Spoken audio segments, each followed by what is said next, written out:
Deep beneath the bustling city, where cobblestone streets hid secrets older than time, you descend into the shadowy depths of the city's underground catacombs.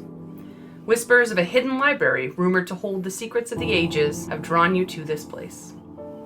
With the help of a cryptic map you discovered in the archives of the city's oldest temple, it detailed the labyrinth passages that twisted beneath the city, leading to a door said to guard a treasure trove of knowledge.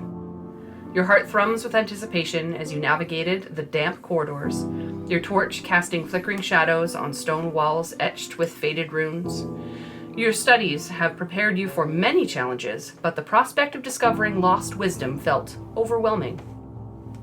After hours of careful exploration, you arrive at a massive iron-bound door, half hidden by rubble. Dust danced in the torchlight as you traced the markings on the door, deciphering the symbols that spoke wisdom of protection.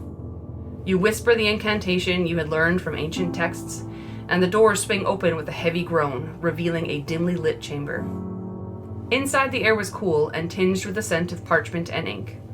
Shelves carved from stone spiraled upward into the shadows, filled with scrolls and tomes of sanctuary and knowledge untouched by time. You move slowly through the aisles, gently brushing the spines of books that had not felt a human touch in centuries. Each tome seemed to hum with latent energy, waiting to share its secrets with a worthy seeker. You see a pedestal at the end of a long room. On it sits a book, the title obscured by the thick, settled dust. You brush it away, but as your fingers touch the embossed lettering, you hear it whisper your name. What do you do?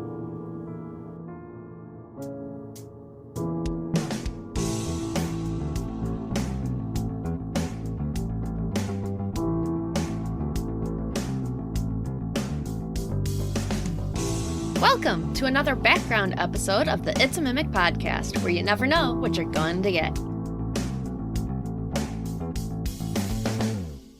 Hello, I'm Megan, and with me today is Adam instead of Kyle, which is strange, but happy to have you here. Yay! But we also have Brad. Woohoo, I made one. And this episode is called Backstage Pass. This episode covers all the things about the Sage background from the 2024 Player's Handbook that you might need to know. Absolutely. So let's just dive right into this sucker. So the lore behind the Sage is quite united between 2024 and the 2014 books. You are basically, as written, a student of some kind of arcana or historical study of some kind. Your life was spent reading manuscripts and doing very hyper-focused study, which is usually around the multiverse itself, which is mentioned in both versions, but can very much be a honed-in and focused study. So in fact, the 2014 book, as usual, as we've seen before, they do provide tables where you can roll for some sweet ideas, and for this one, those ideas come more into what kind of study you are and what kind of job you would have based on that study that you've done. So things like a profession due to your research, or if you're a professor, or you're a scribe, or simply you are a wizard's apprentice, or something along those lines, right? So where the 2024 book does leave is quite open-ended, where you can work kind of as a part of a specialty group, is kind of what it's saying. But of course allows for creative workflow between you and your DM of kind of what you want to build and what your person is mostly knowledgeable about. This kind of character brings on the stereotype of the group know-it-all. Tends to be the one that comes to mind. Dan, for sure, comes to mind. Sure, yeah. The group Dan. The group Dan, who has to know everything about everything. Which is funny because he will never play a sage. No, absolutely not. Because he's already that in real life. He doesn't need to edit the character. Well, he's playing a bard in my campaign right now. He's not even a lore bard, right? Yeah. But but that's the kind of thing that I feel like when you're taking a sage background is because you want to have knowledge of the world and the things that are around you. Yeah. Right? So it's kind of like that person that walks into a room and wants to investigate everything. So it's oh, there's a book, I read it. And then you as a GM have to be okay, well, how much time does it take to read this book? Or roll and see what you pick up within 10 minutes. Those are the kinds of things you kind of have to navigate with someone who really, really wants to know this stuff. Or the one who always packs the identify spell. I want to say, look, sages are a gift to a dungeon master because you get to do your lore dumps and shit. And you don't have to, lead your players by the nose to the next clue. Correct. There's someone hunting the clues down. But they're also a curse. Because, it's a story of an ancient knight. Yeah, what's his name? Where did he come from? What horse did he ride? Yeah. Fuck. I didn't write all that stuff. Right, yeah. So you got to do a little prep. His name was Jimmy. Just accept Kevin for what he is. So that being said, the classes I would most likely see with this background are things like your wizards, your sorcerers, your warlocks. Basically anything magic wielding would fit well into the role of this party. Sure. Yeah, lore bard as well, which I said before. Yeah, makes bards, sense. Your knowledge domain cleric. Yeah. Right, that's your another monks, one. I think, fit in there. You can get a little bit of most things. I think paladins are an underrated. We'll get into some more options later. But I also think like you'll get the arcane trickster and the eldritch knight for this, but sure. I see battlemaster fighter. Battlemaster, absolutely. Right, because know of your the foe. history. Yeah. Know your foe. Yeah, absolutely. But that being said, let's get into the numbers. So when it comes to the numbers, I just want to remind everybody this is the first background episode we're doing, right? So I just want to say ability scores increase 1 by 2. There are 3 options, right? You can increase 1 by 2 and then another 1 by 1, or all 3 by 1. All right, so that's how this works. For the sage, we get constitution, intelligence, and wisdom. Now, intelligence and wisdom make a lot of sense. Yeah. But constitution, I thought, was a weird one. It's an interesting choice for this. But I like that in the lore, the idea is that you are a sage because you go and you are trading like manual work and a little bit of servitude to get access to libraries and archives Sure. and whatnot. Yeah. Right? So I think constitution represents the endurance of the working class. And also the marathon study sessions of the educationally minded college kids as well. Being able to Yeah. stay awake. Yeah. And, Yeah, like, your observe. Adderall. Yeah. Yeah. You know what? And that's a great lore way. Statistically, it's for your constitution saving throws for when you're making, Concentration checks. concentration checks. Yeah, I think there's also that's thrown a bone. realistically. I think that's why that's there. That and the life Yeah. as well, getting that extra hit point, right? Sure. On every time that you level. Yeah. Because fuck, the spellcasters need it. Yeah, and I mean, really, are you going to give charisma? Not really. Dexterity? No. Like, what are your other options? I think it. Well, strength from just hauling Strength. that many books. Sure, So, yeah. I carry my books, GM. Strength. Yeah. It's okay. We're not using encumbrance. So skill proficiencies that you get here are Arcana and History, because you're not just a book nerd here. You're a nerd for magic, planar details, magic in the multiverse. You want to know how things work, and this is going to be the person that is like researching and putting a puzzle together and not just like learning the facts from the textbook. We have to remember that this is not just reading a nonfiction book. When you're a sage, you're dealing with ancient tales, wizards' musings, first-hand accounts of fantastical things and how people tried to replicate them. And it's all going to be open to interpretation and perspective. Maybe a god wandered through a village and people are reacting to it and you're getting first-hand accounts. Maybe it's a rift to the plane of earth that appeared inside a mountain and now you've got to translate it from Dwarvish, right, to understand it. Yeah. Maybe it's a gathering of demons that desecrated a holy temple and then suddenly disappeared, leaving behind a forbidden text with the key to planar travel, and you're trying to find that by piecing clues together. This is what a sage does. You're not just a book nerd. Yeah. That's wizards. Yeah.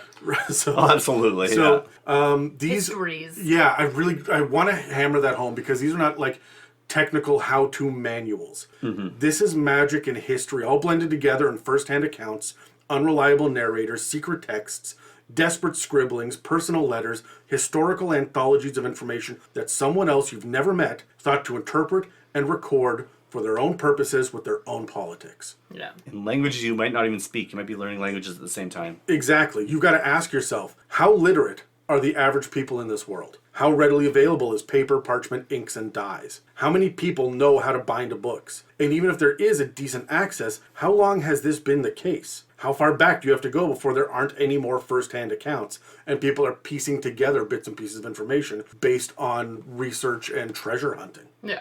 How reliable is the information? How encoded? How many times has it been translated and by whom? You should never be given a book without that book having some sort of history. As a DM, I have that in my head anytime I hand it. I don't do a deep dive like that. Sure. Unless it's the Necronomicon. One that you or actually something, wanted for, right? yeah. So Who wrote that? Just kidding. I did. Yeah. Cthulhu himself. So you're also proficient in calligrapher's supplies. And at first glance, this is bullshit. But at second glance, it's less bullshit. It's kind of cool. Yeah, so the way that this works is you use your dexterity modifier to use them, but it's a pretty hefty kit. It's 5-pound collection of writing implements, and that's a lot, yeah. And it costs about 10 gold pieces, so this ain't no Crayola set. No. Right? This is a real, like, almost I'm picturing like a wooden case with a velvet lining, and there's a whole bunch of shit lined up, right? Absolutely. The good shit. Right. In the player's handbook, it says that you write text with impressive flourishes that guard against forgery with a successful DC 15 dexterity check. Yeah. How often does this come up in your games? Because it never comes up in mine. I've Usually had a lot of campaigns if forgery is involved, it's because you're doing the forgery, not because you're trying to protect yourself from a forgery. And I'm like, oh, you know what? We could use this to do the forgery. But no, there's a forgery kit. Yeah, they're right. separate. So that's not what this is. I'm sure you run into it a lot in your L5R. And political games that we play. Like, we're doing a political game right now in a large city, and it comes up quite a bit. Right, you're writing letters to the king or to writing nobles invitations and like specific invitations to certain people, so they have to be written in a very specific way. This did come in handy. That's why when I read that, I was like, yeah. I was looking at the secondary uses because you can craft things with this. Yes. You can create ink and you can create spell scrolls. I'm not going to get into spell scrolls right now. There are rules about scribing spell scrolls. I got there. At the end of chapter 6 in the player's handbook, which is the equipment chapter. Yeah. But don't sleep on the idea of creating ink. There are lots of uses for ink.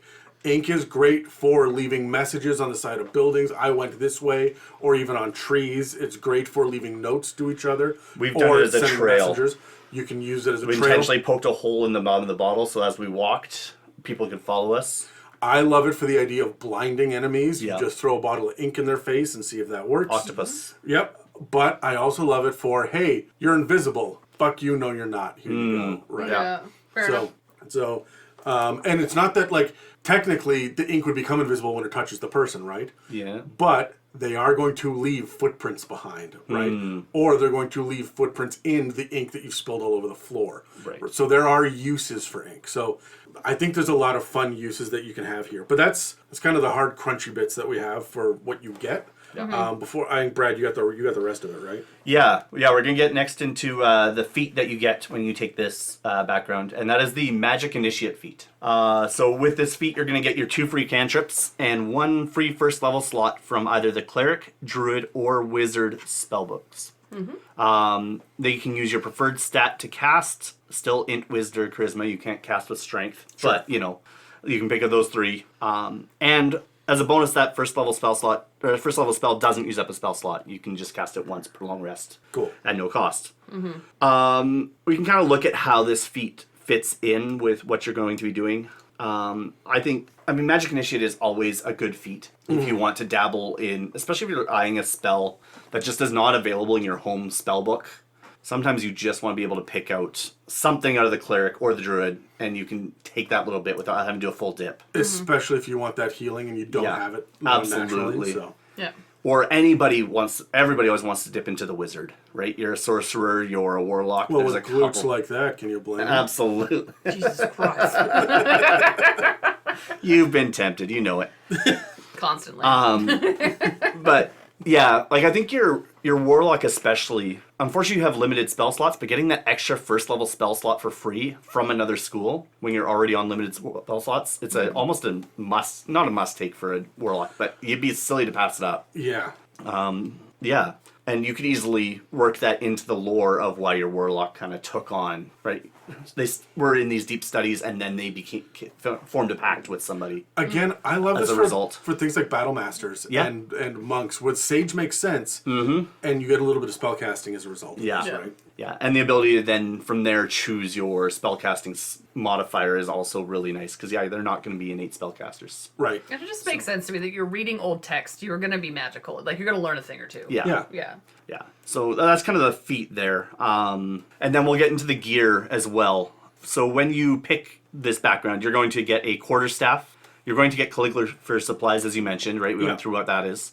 You get a history book, which gives you +5 to any history check made. Sure. As long as it's relevant in the book, but I think you can be pretty generous with that as a DM. Yeah. If somebody's gone as far as to pick this background, if there's a history check, I don't think this is generous. I don't think it's one of the popular backgrounds to choose. No. So, if someone goes after this instead of one of the more popular ones, give them a little reward for it. Yeah. That's true. You want to be smart, I'll let you be smart. Absolutely.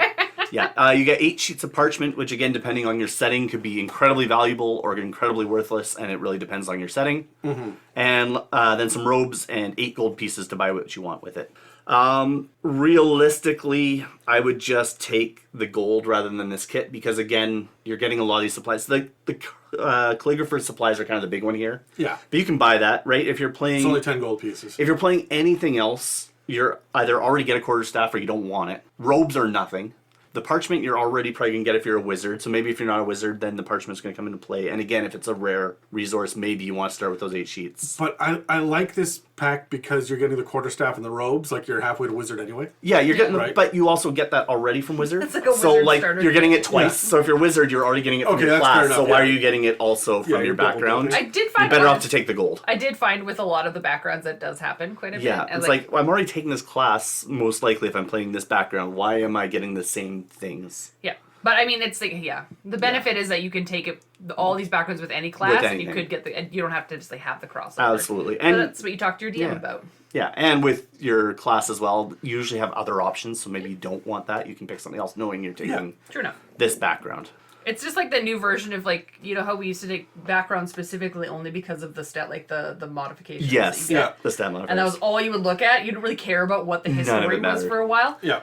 This does the opposite now. Sometimes you're like, well, I don't really care about the shit that I get. Yeah. But like, or it's duplicated. So like, how do you play that? Anyways, but Well, you take the 2 quarterstaffs, put them together, you get a half staff. Yeah. I'm done. Right? I'm in. Yeah, there you go. Perfect. 10-foot reach. Bam!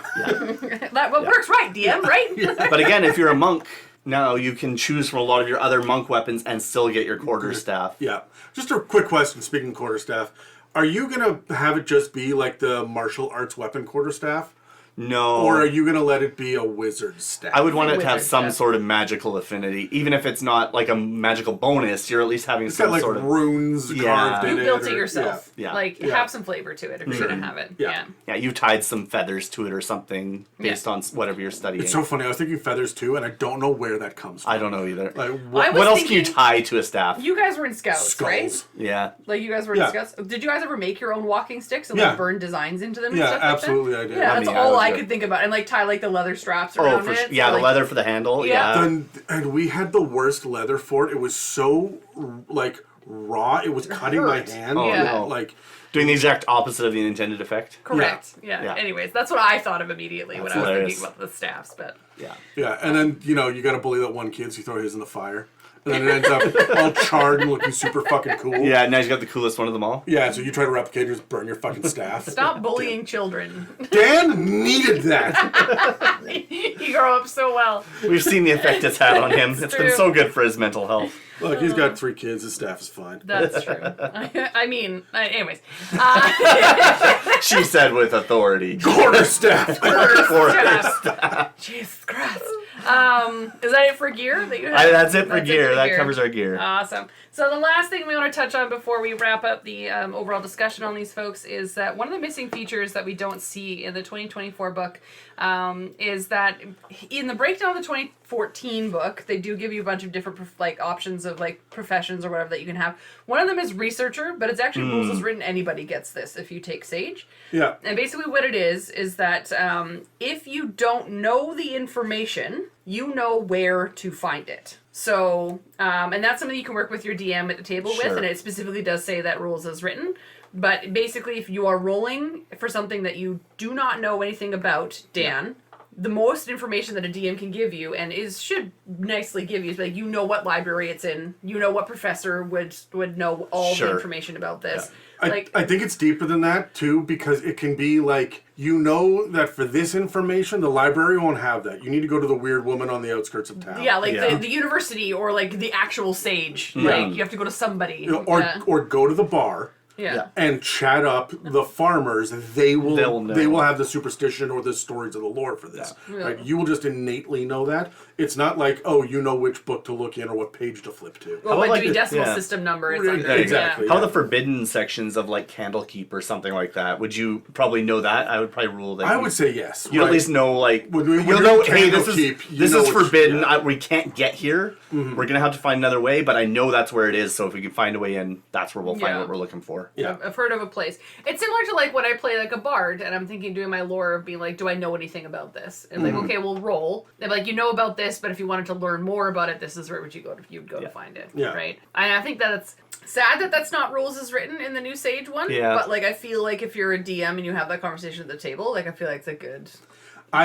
This is something that I would add on for sure, right?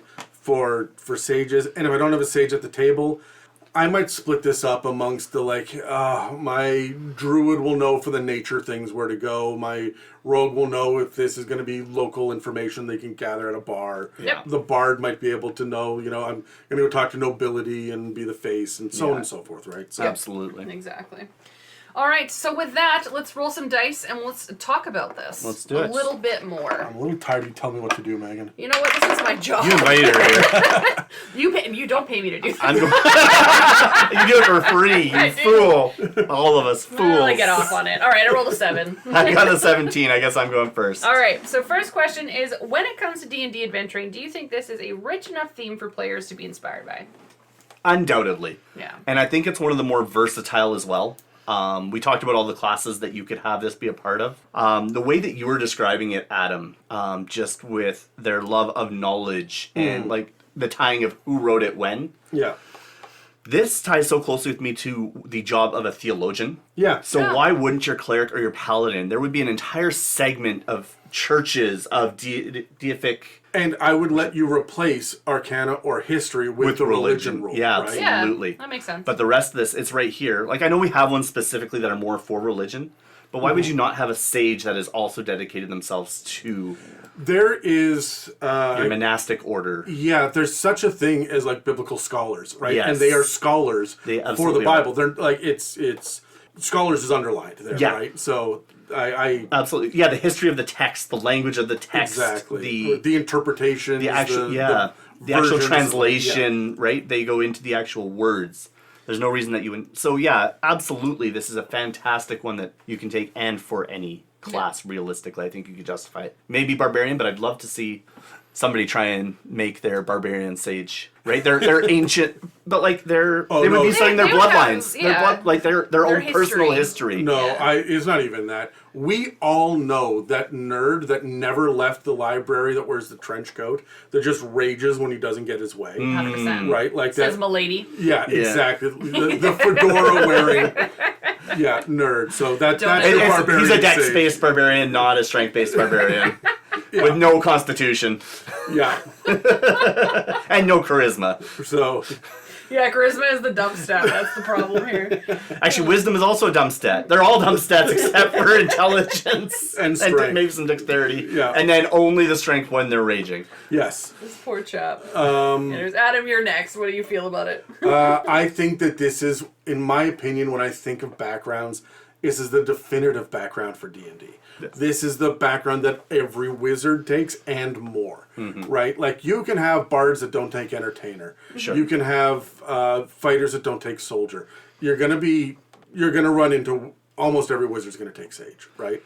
And it's funny because I think this is the one that people will sleep on.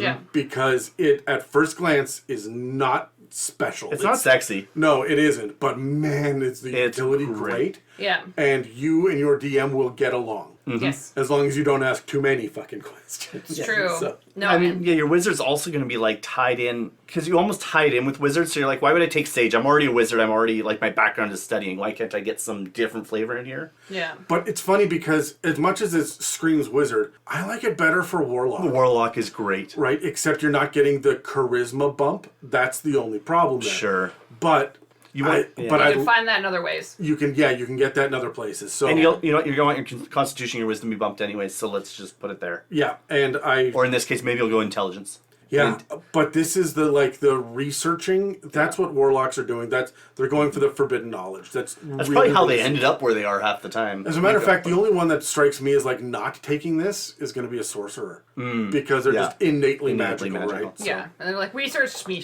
probably would have been the other way around, right? Your warlock probably started as a sage and got their warlock abilities. Your sorcerer actually probably got their sorcerer abilities and went, oh shit, I should probably learn about this. Yeah, and then that's a dove good into use the for it, sage. Yeah, different reversed version. Yeah. Yeah. I really like this one. I like the background of Sage because Steve is currently trying to attempt to run a game with us where we're all mundane humans with no stats, period, except for a background. I did that in 4th edition. It went very poorly. It's a one shot though, so we'll see how it goes. Yeah. Like it's to brush off the cobwebs, so to speak. So, and I really wanted to do Sage, but I'm doing it from a criminal background. Like I'm using it for evil, basically. And so the versatility of it, I think, is awesome, especially to speak to the fact that, yes, you choose Arcana and History. It's clearly not, so it doesn't have to be innately magical. It could be more diplomatic and political. Sure. Yeah. And that's kind of the vibe I'm taking with it, is I'm going the more diplomatic, political, uprising, the histories of the war history. Yeah. Right? Yeah, or it could be like local history too. Yeah. Right? Yeah. Like the history of do you guys do any of the touristy shit in Vancouver? No. Oh yeah. Especially when I got people from out of town, we do it. That's the only time. But Mieka, of course, comes in. And we do a lot of stuff. We did the harbor tours one time. Where you go out in the boat and they just give you the history of Vancouver and stuff. And there are real fucking nerds about the history of the city that you live in. Absolutely. Yeah. Especially when you go down to the States and they've got all the American Revolution nerds and whatnot. And this pub has been here since 17 whatever, and so drank in that corner over there. And I'm like, I don't have Adam, I don't have the fucking patience for that. But I bet there would be a lot of that shit in the D&D world where the verbal history is passed down and stuff, and the take a tour of the magic school. Yeah. Yawning Portal, for example, right? Yeah. And there would just be a lot of you were a podunk 2-horse little fucking town. Yeah. Right? Yes. But 7 generations ago, there was a knight that came from this town, right? And okay, all right. Absolutely. Yeah. Oh, Lord. All right, next question. How do you feel about the actual mechanics of this? So that would be include the feat, the actual stuff you get. Yeah, what do you feel? The feat is so versatile and so customizable that it's going to be hard to beat it for a background feat. Right, you can fit it in so many different ways. I think it's a top-notch feat. The stat boost we already talked about right there. They're beneficial. They're either giving you more of what you want, they're giving you Constitution, and then your choice of spellcasting modifier, as long as it's not Charisma. Yeah.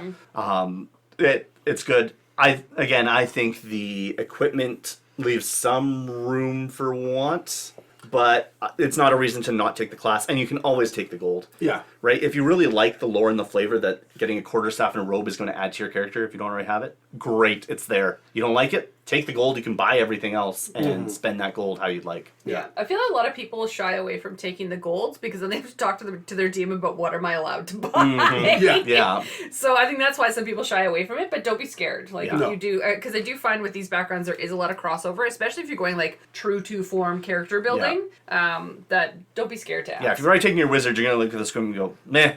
Yeah. Exactly. I like the numbers and the mechanics well enough. The reason that people are going to pick backgrounds in the first place is going to be what feat do I get, what skill proficiencies do I get, and what are my ability score improvements. Right? Those are the 3 big things. And I love the skill proficiencies here. Neither of them are top 5 what I'm after. Right? No. So I'm probably not going to look at the skill proficiencies.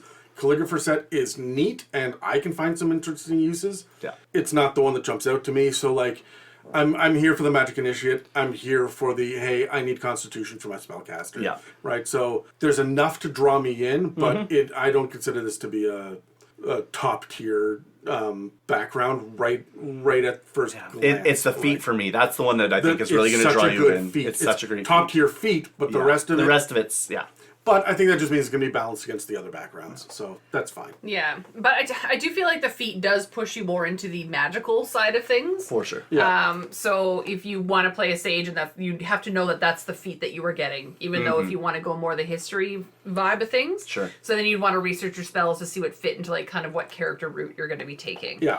I also find does it say if you have to take all from one? Yes, they do have to be from the same. Okay, good. There's a part of me that read that originally, and I was just like, oh my gosh, could you imagine being able to take from all 3? It's the wording for the cantrips is actually somewhat ambiguous. Yeah. But the first level spell solidifies it to say no, it needs to be from the same school as the So the first level spell needs to be the same one from the cantrips, and that's where it clarifies. And then, do you think that because it does say you can swap out when you level up, so does that mean you can only swap out with what you originally chose? Correct. Or can you, okay. Yeah, first level spell from the same school. You only get access to one school. Okay, that makes sense. I was gonna say that that seems a little bit crazy to be like, oh, I just want to dip into a wizard spell this time. And again, only being a first level spell adds a lot to the flavor. It's really limiting. So the spells that you're going to choose are going to be more because they're utilitarian more than about actual damage later on. And it will really define what kind of character you're building. Because if you're going cleric or druid, you're probably going to end up with something Healy-esque or like Earthbound or something more like calm. And then wizard, you're going to have like your conjuration, I'm going to blow shit up spells too, right? And you know what? So, Battlemaster, we're talking about that. I'm thinking you get the command spell at level 1. Boom, right there. What a great ability for a fighter to have. It's not necessarily a spell that's going to be flashy, but it fits in with the lore. You can get something that's... I was just looking it up because you said it was a little confusing and generic. Yeah. I think it's pretty specific. The cantrips phrase was the one that got me. It doesn't... You learn 2 cantrips of your choice from the cleric, druid, or wizard spell list. Yes. It's list. Yeah, not list. Yeah, it's the singular. So yeah. And then when it's level 1, you choose a level 1 spell from the same list. That's the clarifier right there that really slammed it in. There she is. Yeah. We got it. We got there, ladies and gentlemen. Anyways, I think it's really cool. But again, it does push you in the magical side of things. So just be careful with whatever spells you want to choose and try and be thematic with it. That's my only piece of advice. Yep. Mm-hmm. But next question. What is a role-playing tip you have for someone who has never played this as a background before? It's all flavor, right? We talked about how customizable this is. If you've gotten to this point of the podcast, I'm hoping you've had some inspiration and you're getting ideas for what you can do with this. But it is probably one of the more flexible backgrounds. Yeah. So play with it. Have fun in the space. Don't just get tied with, oh, I guess I got to be a history nerd and a magic nerd, right? There are things that are tied into this background for your downtime, which is just, it's an automatic. When you're in town, you have things to do with downtime, right? You have places to go, people to talk to, things to look at, right? Yeah. Languages to learn, all kinds of shit. And with the languages to learn, that there's no mechanic for that in any But if modern there's one D&D. background that you want to figure it out for, it's probably a sage. Yeah. And I would absolutely love it. My own homebrew rule has always been, and no one ever jumps on this, learn as many languages equal to your intelligence modifier. I forced you to teach me lizard folk once. Yes. Yeah, you have a very rudimentary version. Is there a non-rudimentary version of lizard folk? It's very much I meet, you meet, we meet. Cheese? As long as it's enough. Right. Gets the point across. It's really funny too watching Megan have to like pantomime with it as well. That's fantastic. So anyways, I believe in learning new languages when there's a purpose to do so. Absolutely. And I think that a sage, again, with your downtime, is something that you might want to do. Even just hang around in a bar and you say, hey, there's a group of halflings. I'm going to just... Halflings is a bad example because halflings will never teach you halfling. But I'm sure. Yeah. But no, I really love this for the downtime opportunities in ways that a lot of the other backgrounds are not going to give you. There's a little bit of stuff to do, but like you walk into town, what is a farmer background going to be doing, right? Like some of them just don't have the downtime opportunities. There's always something for a sage to be doing, even if you're not in town. I'm sure you brought books. Yeah, you got something to read or something to write, some ink to make. Yeah. Yeah, that's fair. I mean, at the end of the day, if you're gonna roleplay a sage, again, the trope I always lean into is the know-it-all. Ask a lot of questions.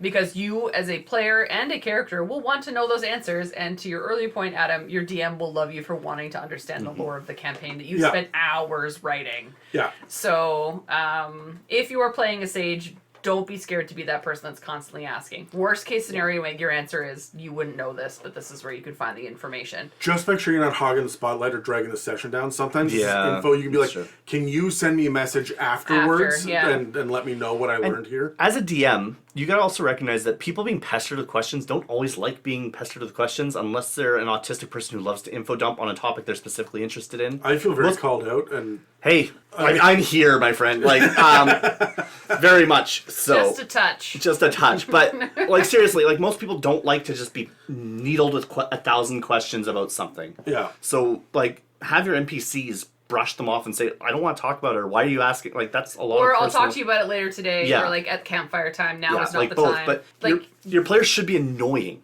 Yeah. Right? In a way with some of their questions. That's a really good point, though, is we're talking about gaining information with this background. Mm-hmm. Not all information should be readily available. You should have to be like, yes, you can find this text. It's going to point you into the direction of, there is a statue in this town over here with an inscription on it. Yeah. You need to read that inscription, and that will lead you to the next clue. You can almost Indiana Jones this as far as the sage putting the pieces together and the puzzle or the riddle or whatnot to get the next piece of information. Right? Yeah, I always like the idea now of the NPC saying now is not the time. Yeah. Wait until you're in a safer space, a safer zone. And then it's like, but at least you know now as a DM that we also need to say that to bards as well. Now is not the time. I need a safer space and a safer zone. And a safer word. Give me a safe space. Safer word. I feel unsafe. Bananas. No. You'd be surprised how often that comes up. Yeah, that's true. All right, so create a character that would utilize this background, and also remember that this doesn't have to be a perfect mechanical build, just something interesting, character concept, backstory, or personality that you would give a character. Sure, so again, we talked about it earlier, but I want a knowledge domain cleric, something like that, who is just deep inside the books of their religion, of their deity. Mm-hmm. And they found this one tome that's going to kickstart your travels, right? It's, ooh, this is an important piece of information, and there's nothing else relating to what this piece of history was. Mm-hmm. And it seems like it's really important. There's this prophecy, and there's no more information around it. I need to try and solve this riddle of the prophecy, and that's your hook into the adventure party. That's really going to work in Eberron as well, because they've got the Draconic prophecy that nobody knows what it means. Like, it's all very open to interpretation and might be shifting even what it means. So, like, the knowledge cleric, sage. But, I mean, you're already in the church, maybe as more of a student than actually as a cleric. But as you go, you're going to be acolyte covering... or something. Even though there's an acolyte background. There is an acolyte background, but this is more of a... You weren't actually an acolyte. You were more studying the tomes and the texts and the history. I guess mine is... All right, bear with me on this, because I'm thinking a little outside the box. There are two classes we didn't say yet. I'm trying to work them in. So either Paladin or Ranger, and I'm going to go with one of the more long-lived species. Mm-hmm. So... Your elves. Elves or gnomes or dwarves, right? So one of them.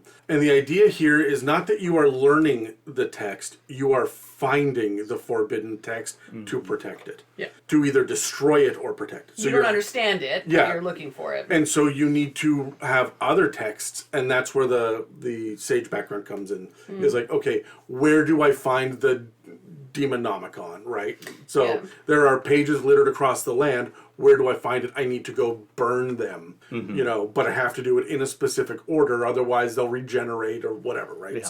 So I think that a protector of the realm, whether it's a ranger or a paladin, might fit a sage really well. Mm-hmm. Yep, absolutely. Just to have that very honed in knowledge. Yeah. Yeah. And similar, I was thinking, because I'm going the more political side of things, I was thinking rogue assassin.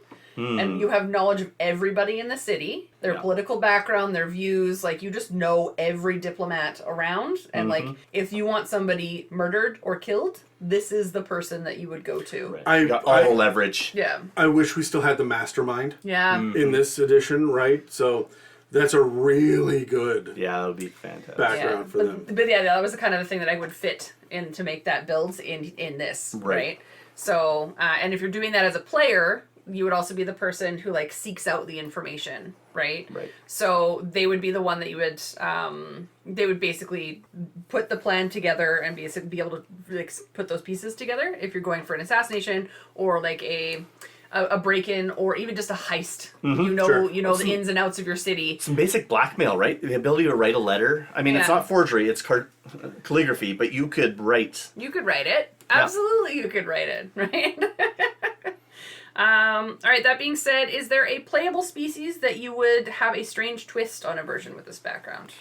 Ooh, that's a good one. I mean, your orcs, right? Or, again, we don't think of them as the scholarly types necessarily, but you play a half-orc. Well, there are no half-orcs. Or I guess there are no half-orcs anymore, but even just a full orc, right? But they are maybe more like the shaman of they are the keeper of the history, and maybe it's not a written tradition. Maybe it's an oral tradition.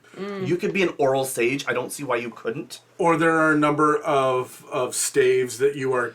Sure. That will have carvings. Little markings so that you can remember the points of the story. Tattoos, people. Yes. The tattoos. And every time that a warrior dies, they take the back tattoo, they skin them, leather it. Yeah. And this is the history of their warrior, right? Just a fucking decorated tent. Yeah. Yeah, because, I mean... Would you like to come into the decorated tent? Where did you get all these interesting... These intricate pieces of art. That was Dave. That was Daniel. What a lovely room of death you have. Honestly, in your campaign, that would have been dope. Yeah. Like, because we did have, in your campaign, because in the one we're doing with Adam, we've all got God marks on our yes. tattoos. And we did come across a graveyard that was the hands coming out of the ground that had all of the tattoos on the arms. Of the previous fallen. Fantastic. Which I thought was really dope. And I feel like this is another version of that. Little bit. Yeah. I'm trying to figure out a playable species. I mean, ASMRs fit so nicely with this too, because they're going to be the keepers of... Okay, in my head, all ASMRs are tied to angels, so they're lawful. Right? Yeah. So they're protecting knowledge, they're seeking knowledge, and they are forbidding some knowledge as well. Now, I know that that's stereotyping them. You can play a lawful, evil ASMR, whatever, right? But I feel like there may be something there that's them saying, hey, I'm going to go to the local temple or the local library, whatever it is. I'm going to look up this shit. And if I like what I find, we'll leave it. If I don't like it, I will call you to help me burn this place to the ground. Yeah. So I'm probably going to the paladin on this. Yeah. So Makes sense. I would go the route of Goliath. Mostly because, especially in the new 5.5 rules, Goliaths are nicely tied to giants again. Yes. And so, again, finding those histories of what type of giant you are attached to or akin to, and they would want to be able to understand and have that research. So that I feel like there would be a group of Goliaths somewhere researching giants and like making sure that those histories don't get lost and like that they exist somewhere. Probably trying to find old lost books or tomes of knowledge of the giants that have probably been lost over time. And rune study. Yeah. Right? Like the runes, like it's a dead language, technically. No, it's still spoken by giants. It's just we don't have access to it. Yeah, exactly. But Goliaths would.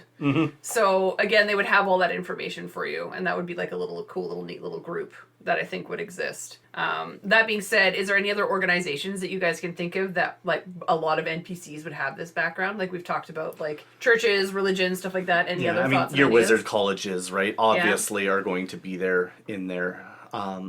The one that stands out to me is auction houses. Oh my god! For the history of the items, right? That's so cool. And Antiques your little Antiques Roadshow of your world. Exactly, yeah. A little art show. Yeah, that's... We don't do auctions enough in D&D. Holy shit. The last time we did it was Casey's character went off to go deal with the magic item in the City of the Undead, and she ended up... She has a sponsor now, and she's got to like wear... Literally a Nike symbol on her. Like. She's got a logo. That's awesome. From her That's sponsor. Hilarious. Who is a vampire, by the way. So like... Yeah, it's Casey. Of course there's a vampire. Yeah. Let's be real here. Yeah. What about like a bookkeeping guild? Just as like because somebody has to replicate the works, right? Like scriveners? Yeah. Yeah, okay. Like people are, maybe they're not necessarily studying it themselves, but there's a group that is dedicated to the duplication of text and dispersion of text. Or even just keeping the books like in good shape, right? Like it's almost like you're... Like the bookbinders and and in my head, you're going to the cobbler, right? Who does the shoes leather, right? Hey, I need the book done. Like I can do that fine level of work. Please repair this so that I can use it without worrying it's going to fall apart, right? Yeah, scriveners are a thing that I think again are underutilized in D&D, but where I'm looking for like where would you find somewhere where sages would congregate? Call of Cthulhu. Is a big inspiration for where you would find. Go to the bank for information. You're gonna find sages there. Go to the libraries. Obviously, go to City Hall. There will be a scribe on staff. Every guild. Scribe on staff. Every guild should have a scribe of some sort. Yeah. Even your Thieves Guild probably has a scribe who is in charge of keeping the history and the logs. You're an assassin rogue. That's actually a great little riddle to fuck with your players too. To be like, oh, you need to find someone with the clerical arts, and they're gonna think cleric. But no, it's you're looking clerical. For scribe. This is assassin over there in the corner. All right, folks. Any final thoughts or final inspirations for these folks? I feel like we all agree this is a good a good background to have, but any other It's a good one to start with. Yeah. It's so basic. It's a boilerplate for me. I just want most spellcasters to take this. And like I say, some fighters. Was there any class we didn't touch on? I don't think so. I mean, we tried Barbarian. We threw Barbarian, fighters out Barbarian there. was a little rough. Yeah. Sorcerer's a bit rough. Again, Sorcerer, you can make it work, though, right? You got your innate powers. You want to figure out where they come from. You toss it on the end. Artificers are still going to be great for this as well, right? You want the high intelligence casting on it? When they exist again. They will exist next month. That's true. Eberron is getting released. It's coming, yeah. So... Just a quick editor's note. Eberron is now not coming next month. It has been delayed until December of 2025 now, with, I believe, the preview for anyone who's pre-ordering it on D&D Beyond being available at the end of November. So yeah, I think that's going to mechanically fit very well, and thematically learning the way to make magic items. This is going to fit with the Sage pretty well. Sure. So. Yeah, and we touched on monks because they fit within the monastic Yeah, nonsense. and anybody could use a little bit of spell casting, right? It never hurts to have access to a spell and a couple cantrips. I love a monk who can spellcast. Exactly, yeah. Megan just used Wish in our last campaign. She's a monk. Yeah. Of course. Well, It went really well. We needed to counteract the meteor swarm that rained down on the level 8 party. So. Oh, yeah, that's nice, perfectly balanced. Yeah. That was a good time. Yay! Anyways, thanks for listening to this episode of the It's a Mimic podcast. Goodbye. That's all for this background episode of the It's a Mimic podcast. This episode and others can also be found on Spotify, Apple Podcasts, YouTube, and most other podcast apps. Please take a second to engage with a like, follow, subscribe, comment, or review to help push our engagement. Thanks for listening to It's a Mimic, where you never know what you're going to get.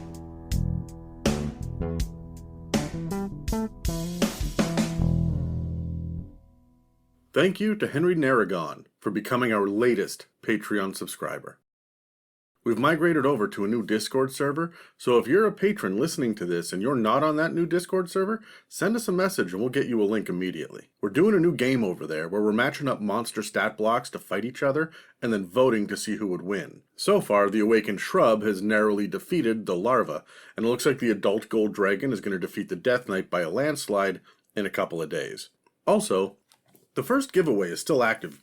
If you'd like to win a set of dice and a limited offer LEGO D&D character minifig, then all you need to do is head over to our Threads account and tell us what you love about gnomes. There's only a couple of weeks left, so hit us up there before it's too late. I know you want a LEGO Strahd or Tasha.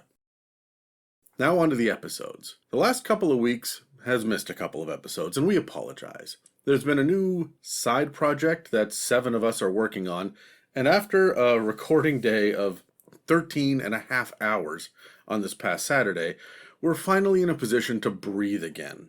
I don't want to give anything away, so just keep your eyes peeled for something special in October. In the meantime, we're going to make sure that this week's episodes are coming out on time, and then circling back to release the 3 that we've missed.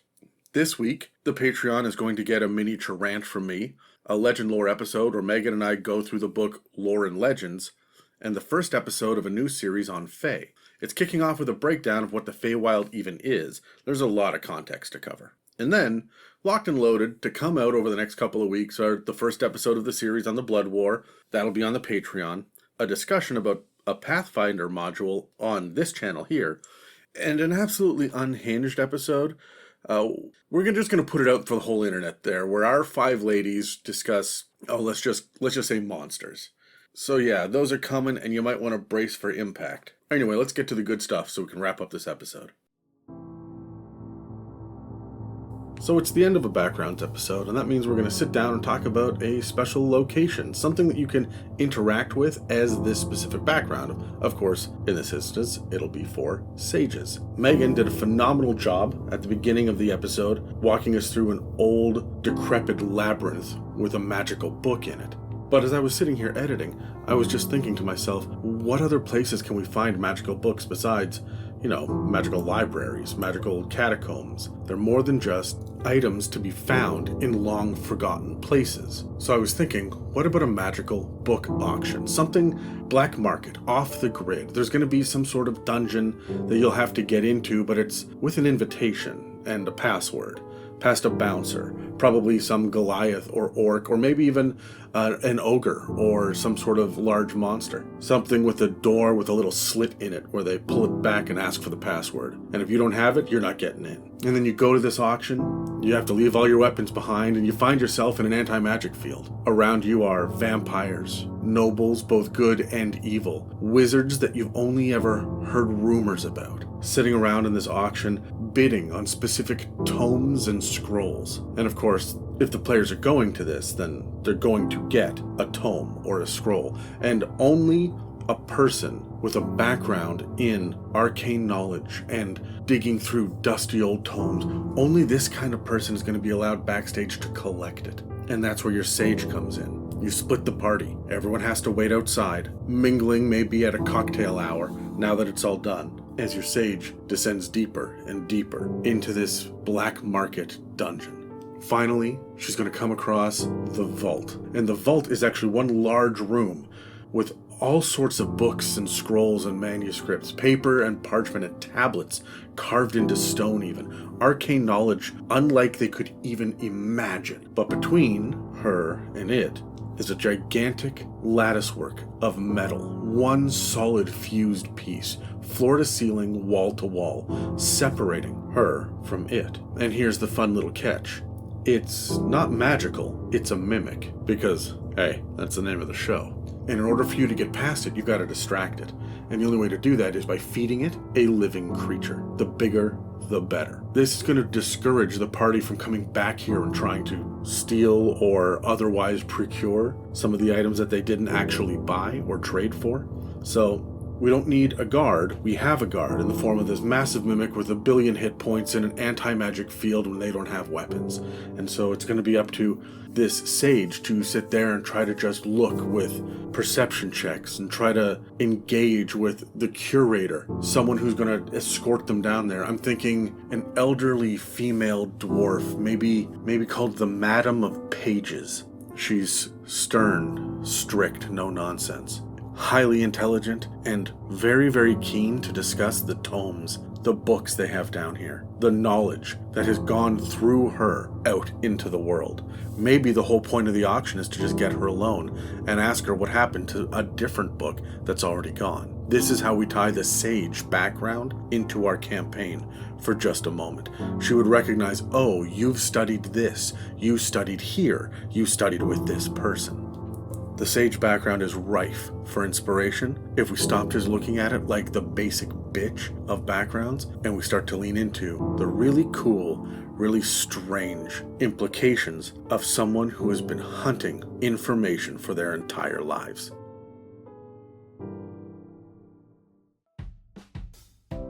If you'd like to support us, we have a store with some merch and a donate button on our website, itsamimic.com. You can also head to itsamimic.com to find a comprehensive episode guide and more information about the show. We do have a Patreon, which not only offers access to our exclusive Discord server, but also hosts over 100 episodes, including a variety of bonus episodes covering topics like 5th edition book reviews and the campaign builder, spells and gods, fae, homebrew inspiration, and even the Blood War. If you'd like to submit any mailbag questions, please reach out to us through any of the social media links in the show notes of this episode, or send us an email at info@itsamimic.com. This has been an episode of It's a Mimic, where you never know what you're going to get.